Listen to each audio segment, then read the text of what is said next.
Bueno, pues muchas gracias antes que nada a la Sociedad Mexicana de Oncología por la invitación a esta sesión. Y creo que sí vale mucho la pena que estemos el día de hoy aquí en Morelia discutiendo este tópico por el impacto que va a tener en la supervivencia y la calidad de vida las mujeres que tienen enfermedad metastásica en el sistema nervioso central. Bueno, como ya lo dijo el doctor Oseguera, en cuanto a la epidemiología, sabemos que el cáncer de mama es la segunda neoplasia asociada a metástasis cerebrales. Esta serie de ser de varios años de seguimiento, como pueden ver, demostró que efectivamente, después de pulmón, cáncer de mama es el responsable número 2 de tener metástasis a dicho nivel. Y esto se puede entender debido a que a medida que los pacientes de cáncer de mama cada vez viven más, gracias a las terapias, sobre todo por ejemplo en el área HER2, pues la incidencia de metástasis al sistema nervioso central parece incrementarse. Las metástasis cerebrales se asocian, como ya vamos a mencionar, con más números, a un pésimo pronóstico. Incluso se asocian a alteraciones neurológicas que definitivamente van a afectar la calidad de vida, y es por eso que tenemos un tratamiento multidisciplinario y es por eso que vamos a discutir posteriormente el tratamiento también paliativo de las pacientes. Y bueno, para remontarnos un poco a por qué las mujeres con cáncer de mama tienen una predilección especial por una metástasis al sistema nervioso central, nos vamos a remontar a este artículo publicado en Lancet en el año de 1889. Esta es la publicación original por el doctor Stephen Paget, que es hijo del doctor James Paget, que describió la enfermedad del hueso y de la mama. Y bueno, como pueden ver, el artículo tiene como título La distribución de los crecimientos secundarios a cáncer de mama. Y él inicia este artículo de casi 130 años de antigüedad diciendo que la distribución de estos crecimientos secundarios no es a manera de casualidad, no es por mala suerte. Y también se pregunta más abajo, como pueden ver a la diapositiva, perdón, ¿cuál es lo que hace que estos crecimientos decidan instaurarse en algún órgano específico y que vaya a sufrir la diseminación de las células cancerígenas? ¿Okay? Bueno, esta teoría, que se conoce como la teoría de la semilla y el suelo, se acuñó, como ya les mencioné, hace casi 130 años, pero afortunadamente ahorita ya hay más conocimiento de por qué las células de cáncer de mama tienen una predilección especial hacia un tropismo en el sistema nervioso central. Y bueno, a manera de repaso puse aquí una diapositiva en donde se pueden observar las interacciones que existen entre las células tumorales que están en el medio de la diapositiva, las células tumorales metastásicas cerebrales de cáncer de mama, que como saben tienen un incremento en la expresión de HER2, HER1, HER3, pero estas a su vez van a tener una interacción con células de lo que se podría decir el suelo de esta teoría, es decir, las células del parénquima cerebral. Por ejemplo, aquí podemos ver al astrocito, que está estimulado por la vía Notch, que como saben ustedes es una vía de señalización proliferativa, pero al mismo tiempo astrocito envía una señal de retroalimentación hacia la célula neoplásica mediante factores de crecimiento ya conocidos y su papel que tienen con la progresión en cáncer, como la interleucina 6 y TGF-beta. Ya por último, el ejemplo, de la interacción que existe entre las células neoplásicas tumorales y la microglia activada mediante la vía Wnt, y como esta también responde con una interacción a manera de factores de crecimiento a la célula tumoral. Esto creo yo que es un gran campo de oportunidad para entender de manera más prematura cuáles son las pacientes, detectar de manera más temprana a las pacientes que van a tener una recurrencia en el sistema nervioso central, detectarlas de manera más temprana y incidir en tratamientos. Y bueno, como ya mencionamos, existe un tropismo especial de las células de cáncer de mama por el cerebro. Sin embargo, como saben ustedes y como ya mencionó también el doctor Oseguera, existe también una variación con respecto al subtipo. Una de las series más interesantes es esta corte de casi 1.500 pacientes tratadas con cirugía conservadora de mama, etapas 1 y 2, y con quimioterapia adyuvante. De manera general, 36 mujeres, es decir, el 2.5% de las pacientes, tuvieron una progresión en el sistema nervioso central. Sin embargo, el riesgo de metástasis cerebrales a 10 años difirió de acuerdo al subtipo. Para el subtipo luminal A fue de 0.7%, para el subtipo luminal B de 12%, para el luminal B HER2 positivo de 8%, para el subtipo HER2 positivo 12% y el triple negativo 7%. Y esto lo podemos ver de manera más esquemática en la curva de supervivencia, donde se ve la incidencia acumulada y podemos ver en rojo y en amarillo que las células que tenían el fenotipo HER2 y luminal B eran las que tenían la mayor incidencia. Es decir, existe un tropismo de las células de cáncer de mama por el cerebro y existe un tropismo por algunos subtipos en particular. Como ya mencioné, el pronóstico de esta entidad es bastante malo, es ominoso, y podemos ver en esta tabla donde resumí algunas series de casos, en este caso solamente de pacientes, por ejemplo, con el subtipo HER2 positivo, mencionar que, bueno, la mayoría de estas series fueron después de la era trastuzumab. Cuando estábamos antes de esta era, tenemos una mediana de supervivencia y de recurrencia a sistema nervioso central de 3 meses, y ya posteriormente podemos ver medianas de supervivencia por recurrencia a sistema nervioso central de aproximadamente 13 a 20 meses. Una serie muy grande de 377 pacientes determinó que era de 20.3 meses. Y bueno, como mencionamos, en el triple negativo, que también tiene un tropismo especial, el pronóstico es especialmente malo. En estas 4 series de pacientes, de aproximadamente 50 pacientes, podemos ver que las medianas de supervivencia por recurrencia del sistema nervioso central son relativamente malas, con números que van de los 2.9 meses a los 4.9 meses. Entonces, tenemos desenlaces francamente ominosos en esta entidad, por lo tanto, vamos a ver qué tanto podemos trabajar en mejorar los desenlaces. Y bueno, existen varias maneras que podemos valorar desde que iniciamos con las pacientes de manera clínica y se diagnostican con una recurrencia del sistema nervioso central. Pues, por ejemplo, existen valoraciones pronósticas a manera de escalas para tratar de determinar la supervivencia de nuestros pacientes. Esta escala se llama GPA, por sus siglas en inglés, Graded Prognostic Assessment. No nada más está para cáncer de mama, está para pulmón, para melanoma, y este utiliza 3 variables: el Karnofsky, el subtipo, basal, luminal, HER2, la edad en años. Hacemos una sumatoria y, como podemos ver, a mayor el número de GPA, tenemos una supervivencia mayor. Por ejemplo, para 2.5 o 3 puntos tenemos una supervivencia de 15 meses. Esto se basa en una serie de casi 4,000 pacientes multiinstitucional. Y bueno, con respecto al uso de quimioterapia, la verdad es que no hay números muy alentadores. En esta tabla traté de resumir algunos de los esquemas más usados, algunas series de un buen número de pacientes con cáncer de mama. Podemos ver en las primeras filas tasas de respuestas objetivas de un 50%, pero utilizando esquemas como AC o como FAC, que muchas veces ya las pacientes usaron previamente. Como saben, temozolomida es un fármaco que se usa frecuentemente en monodroga en esta entidad. Sin embargo, las respuestas en monodroga no son tan buenas. Estamos hablando de un 6 o hasta 19%. Sin embargo, también tenemos estudios de combinación de quimioterapia.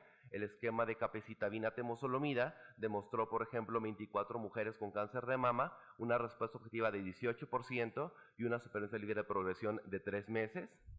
Este esquema es interesante: cisplatino y etopósido en 56 mujeres con cáncer de mama, respuestas de 38% con supervivencia libre de progresión de 4 meses. Y por último, el esquema temozolomida cisplatino, con una respuesta objetiva de 40% y una supervivencia libre de progresión de 2.9 meses. Con respecto a las terapias dirigidas de las que ya se habló anteriormente, como los inhibidores de CDK4/6, pues bueno, nada más les traje, por ejemplo, un póster que se presentó en ASCO, un póster con respecto al tratamiento con abemaciclib en mujeres que tenían ya cáncer de mama metastásico, receptores hormonales positivos y un estatus HER2 negativo. Y esto porque abemaciclib ha mostrado preclínicamente pasar fácilmente la barrera hematoencefálica. Por ejemplo, hay estudios que demostraron que los niveles en plasma y líquido cefalorraquídeo son similares con abemaciclib. Este estudio es un fase 2, abierto. Esas son las siglas del estudio. Administraba abemaciclib a la dosis que viene en la diapositiva, no nada más en mujeres con cáncer de mama, sino también en cáncer de pulmón, de células no pequeñas y melanoma. En este estudio, en este póster, se valoraron a 23 mujeres. Y bueno, se obtuvieron respuestas parciales en 8.7% de las pacientes, beneficio clínico en 17.4% de las pacientes, y de las pacientes que tenían una respuesta parcial, 2 de ellas tuvieron una respuesta duradera, con una mediana en la supervivencia libre de progresión de 4 meses, es decir, ya se está también pues empezando a utilizar estos fármacos que ya se mencionó en la revisión de cáncer de mama hormonal, los inhibidores de CDK4/6, en el contexto de metástasis del sistema nervioso central, especialmente abemaciclib, porque se cree que es el que tiene mayor actividad en el sistema nervioso central. Y bueno, con respecto a el uso de fármacos antiangiogénicos, con respecto a bevacizumab, pues como ustedes saben, históricamente las pacientes con metástasis cerebrales se han excluido de los estudios clínicos con fármacos antiangiogénicos por el riesgo que conlleva una hemorragia intracraneal. Sin embargo, estudios con glioblastoma y cáncer de pulmón de células no pequeñas llevaron también a la investigación de esta entidad en cáncer de mama. Un estudio pequeñito, un fase 1 conocido como estudio Rebeca, determinó en 13 mujeres con cáncer de mama y metástasis al sistema nervioso central irresecable que el esquema de bevacizumab a 15 miligramos por kilo, aunado a radioterapia holocraneal, era seguro y era el que más recomendaban. Este estudio fase 2 es bastante interesante y se basa un poco en los cambios que hay en la permeabilidad de los tumores, de los vasos peritumorales. Estos vasos están normalmente con una capilaridad aumentada, hay fuga de líquido y hay un incremento en el espacio intersticial y su presión. Por lo tanto, bevacizumab se cree que trata de volver esta presión normal y que puede facilitar la entrega de fármacos, que como sabemos es un problema. Por lo tanto, en esta fase 2 diseñaron un esquema conocido como esquema BIP, que consistía en bevacizumab el día 1, seguido de etopósido el día 2 a 4 y cisplatino el día 2, cada 21 días por máximo 6 ciclos. Y las respuestas son realmente buenas, como pueden ver en la gráfica de cascada. Se observaron respuestas en más del 80% hasta en 37% de las pacientes y a 16 meses de seguimiento se obtuvo una supervivencia libre de progresión de 6.1 meses y supervivencia global de 10.5 meses. Es un estudio relativamente reciente, es un estudio publicado en Clinical Cancer Research, entonces esta entidad, como pueden ver, es una entidad donde se sigue haciendo mucha investigación, inclusive con quimioterapia, ¿ok? Este estudio es un estudio que está realizando Dana-Farber, está en Clinical Trials, es un estudio que creo que también tiene datos bastante interesantes y se basa en un fase 1 pequeñito de 38 pacientes. Cabe mencionar que HER2 positivo eran el 30 de ellas y todas menos 5 pacientes habían progresado a radioterapia holocraneal o SRS. El esquema que utilizaron ellos es un esquema que podemos utilizar pues en la mayoría de nuestras instituciones. Bevacizumab en el ciclo 1 el día 1, seguido de carboplatino el día 8, y en ciclos subsecuentes bevacizumab y carboplatino el día 1, con ciclos de cada 21 días. Y las respuestas que obtuvieron, recordando la diapositiva de la quimioterapia, fueron realmente buenas. Respuestas objetivas en sistema nervioso central de 63%, tanto en el brazo HER2 positivo y en HER2 negativo. Y al mismo tiempo solamente observaron una hemorragia grado 2. Como bien se mencionó, el fenotipo HER2 positivo tiene una particular relevancia, sobre todo por el tropismo que ya mencionamos que tienen las células de cáncer de mama HER2 positivo y por otras características que vamos a mencionar a continuación. Las pacientes con cáncer de mama HER2 positivo tienen una incidencia de metástasis al sistema nervioso central bastante alta, de hasta el 30 y 55%, comparada con la población general que es del 5 al 15%. Es una importante consideración al administrar terapia sistémica en cáncer de mama metastásico HER2 positivo por la potencial progresión que va a haber a este nivel, conocido como un sitio santuario. Una supervivencia incrementada con las terapias anti-HER2 va a permitir más el tiempo para una recaída al sistema nervioso central y es lo que actualmente responde más lo que se conocía anteriormente como el paradigma HER2, donde en algún momento dado se responsabilizó al trastuzumab de tener mayor riesgo de desarrollar este tipo de recurrencias. Y bueno, por ejemplo, en este estudio retrospectivo de 413 mujeres que fallecieron en el estudio ERA, se valoró la incidencia acumulada a sistema nervioso central en HER2 positivo y podemos ver cómo el 53% de las pacientes en observación y el 47% de las mujeres fallecieron por una recaída al sistema nervioso central. ¿Okay? Es decir, a pesar de que tenemos adyuvancia con trastuzumab y fármacos nuevos como pertuzumab, sigue habiendo una importante tasa de recurrencia y mortalidad por esta entidad. ¿Okay? Y como les mencionaba, lo conocido como paradigma HER2, bueno, esto se estudió ya en múltiples metaanálisis con respecto a la relación de fármacos anti-HER2 como trastuzumab y los eventos al sistema nervioso central. Esto porque a pesar de a veces tener un control sistémico, del 10 al 15% de las pacientes desarrollará metástasis al sistema nervioso central. Esto se explica en gran parte por lo que les comentaba, el incremento en la supervivencia con estas terapias y aparte por la inhabilidad del trastuzumab a pasar la barrera hematoencefálica.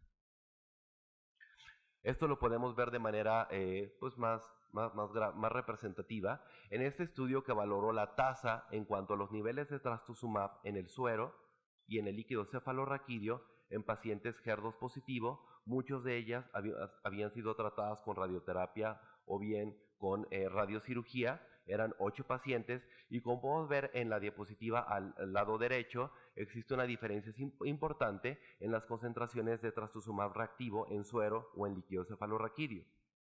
Ellos determinaron que previo a la radioterapia, la relación del nivel de trastuzumab sérico con respecto al líquido cefalorraquídeo fue 420 a 1. Posterior a completar la radioterapia, la relación bajó de 76 a 1 y en pacientes con carcinomatosis meningia la relación es de 49 a 1. Por lo tanto, están cada vez más en estudio algunas terapias que creemos que puedan ser más efectivas en el sistema nervioso central y aquí es donde vamos a hablar de los TKIs. Los TKIs, como ustedes saben, en cáncer de mama HER2 positivo, pues son fármacos realmente efectivos para el tramamiento de la enfermedad a dicho nivel y esto más que nada porque atraviesan más fácilmente la barrera hematoencefálica. Como pueden ver en el cuadro de la derecha, los pesos moleculares son significativamente menores que, por ejemplo, el trastuzumab, que pesa 145.531 gramos por mol, con respecto a la apatinib, que pesa 925, tucatinib 480 y neratinib 557. Son moléculas pequeñas, atraviesan más fácilmente la barrera hematoencefálica y bueno, en esta tabla traté de resumir algunas de las drogas que se están estudiando o que ya incluso están aprobadas con respecto a TKIs, anti-HER2. Como pueden ver, varían los blancos que tienen. Algunos están ya aprobados, algunos están en fase 2, fase 3. El afatinib ya con un estudio LuxBreast 3 que fue negativo está ahorita ya descartado. En monodroga la verdad es que las respuestas no son tan buenas, 6 a 8% más o menos, pero cuando se combinan con capecitabina, por ejemplo, las tasas de respuesta objetiva en sistema nervioso central son bastante buenas, de un 50 hasta un 66%. Y aquí es donde tenemos que recordar el estudio Landscape, un estudio que todos ustedes lo conocen, porque bueno, demostró que hay actividad en sistema nervioso central de la combinación lapatinib y capecitabina. Recordando un poco el diseño de este estudio, es un fase 2 abierto, multicéntrico, con cáncer de mama metastásico, HER2 positivo y metástasis cerebrales no tratadas previamente con radioterapia holocranial, lapatinib o capecitabina. De las 45 mujeres que se valoraron, el objetivo primario era la respuesta objetiva en el sistema nervioso central, que se describió como una disminución en más del 50% con respecto al volumen de las lesiones, el cual se obtuvo en 29 mujeres, es decir, el 66%. Como saben, estos fármacos tienen una toxicidad predecible y conocida, 20% de diarrea y enfermedad mano-pie grado 3 y grado 4. Sin embargo, no nada más hubo una respuesta por imagen, hubo una respuesta clínica. De las 24 mujeres que tenían signos y síntomas neurológicos basales, hubo una mejoría en el 58% de ellos. Los objetivos secundarios, supervivencia líder de progresión 5.5 meses y una supervivencia global a 6 meses de 91%. Al mismo tiempo, se desarrolló posteriormente tratando de investigar el papel de los TKIs en este caso versus trastuzumab, el estudio Cerevel tiene múltiples consideraciones importantes. Es un estudio fase 3, multicéntrico, aleatorizado y abierto. Sus criterios de elegibilidad eran pacientes con cáncer de mama metastásico, HER2 positivo, que no tuvieran metástasis en el sistema nervioso central de manera basal, mediante una resonancia magnética que incluso se confirmaba de manera externa. Podían estar en cualquier línea de tratamiento y se lo utilizaron uno a uno al brazo lapatinib capecitabina versus trastuzumab capecitabina. Este estudio es demasiado interesante para los oncólogos médicos porque es la primera vez que se compara la combinación del estudio de Geyer del New England Journal of Medicine con la combinación del estudio alemán que ya comentó la doctora Gina. Se valoraban resonancias magnéticas cada 12 semanas y el objetivo primario es bien importante que lo recalquemos: incidencia a sistema nervioso central como primer sitio de recaída. Bueno, ahora los resultados. Con respecto a este desenlace que se buscaba, se observó un 3% en el brazo de lapatinib y capecitabina versus un 5% en el brazo trastu capecitabina de sistema nervioso central como primer sitio de recaída. No hubo una diferencia estadísticamente significativa, de la misma manera que en la incidencia de progresión al sistema nervioso central en cualquier momento, que fue de 7 contra 6%. No hubo una diferencia en esos desenlaces. Sin embargo, un dato interesante, por ejemplo, es que hubo una ligera mejoría en la supervivencia libre de progresión, como pueden ver en la curva de Kaplan-Meier de la izquierda, del brazo trastuzumab como capecitabina.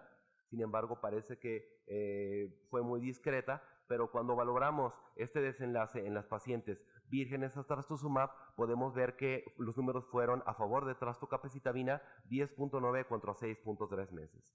En cuanto a la supervivencia global, los resultados también fueron favorables con respecto al brazo de trastuzumab y capecitabina. Y bueno, algunas observaciones de este estudio que parecía que nos iba a dar mucha información son las siguientes. Es un estudio que no es concluyente para el objetivo primario, que fue sistema nervioso central como primer sitio de recaída, y esto fue por la baja incidencia en ambos brazos. Ellos estimaban que iban a tener una diferencia de 8% y le tiraban a que iban a tener un 12 versus 20% en cuanto a esta incidencia a favor del brazo lapatinib con capecitabina.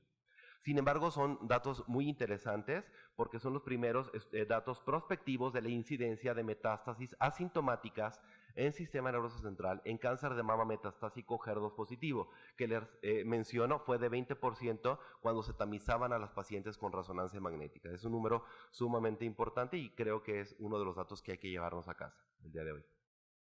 Y bueno, recordar que en la población por intención a tratar, la supervivencia libre de progresión fue mayor en el brazo trastuzumab con capecitabina y fue más significativo en el grupo sin trastuzumab previo.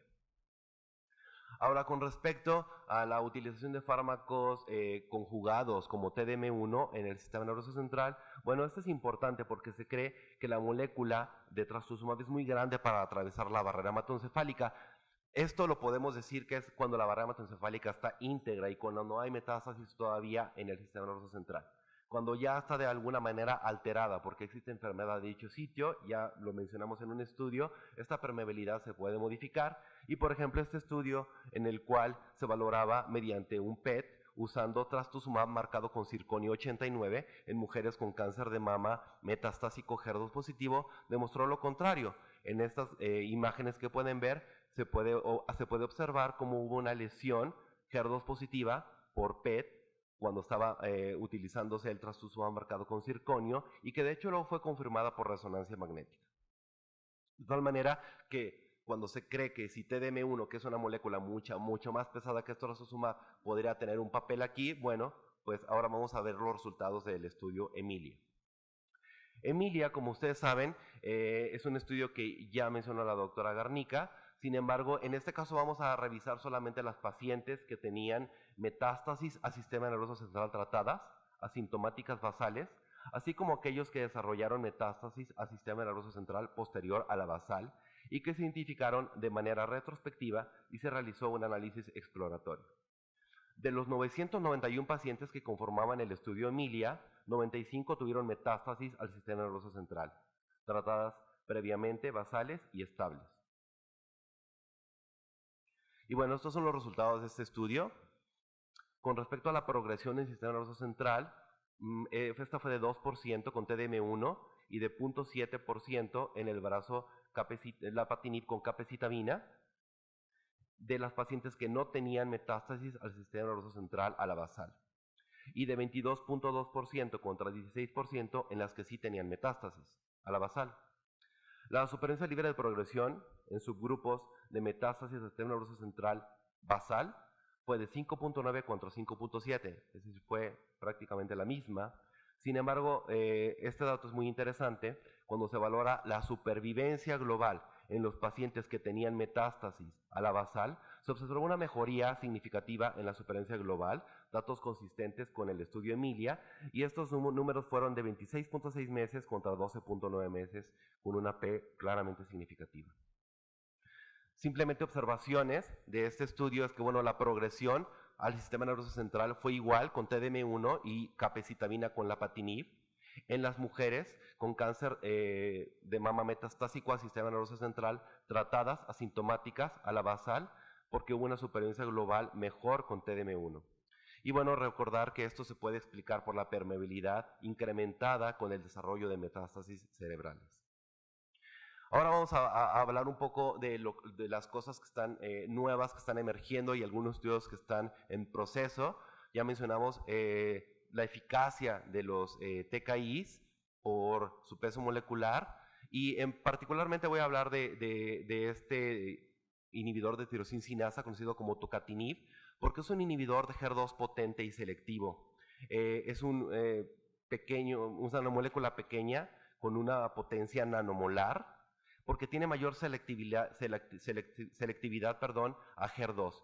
Esto va a llevar a disminuir la toxicidad relacionada a EGFR comparado contra los inhibidores duales.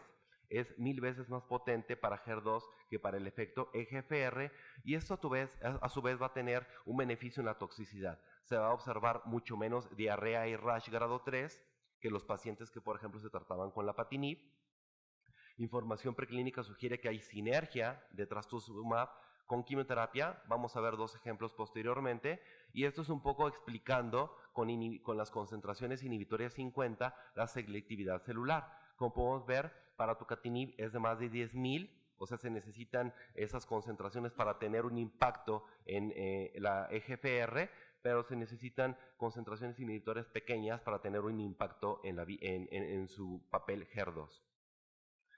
Este estudio se presentó en San Antonio, es con respecto a la sinergia de tucatinib, capecitabina y trastuzumab, y se puede ver cómo tienen actividad sistémica y en el sistema nervioso central, con respuestas objetivas de hasta el 61% en todos los pacientes con enfermedad medible y hasta en 42% en pacientes que tenían enfermedad en el sistema nervioso central.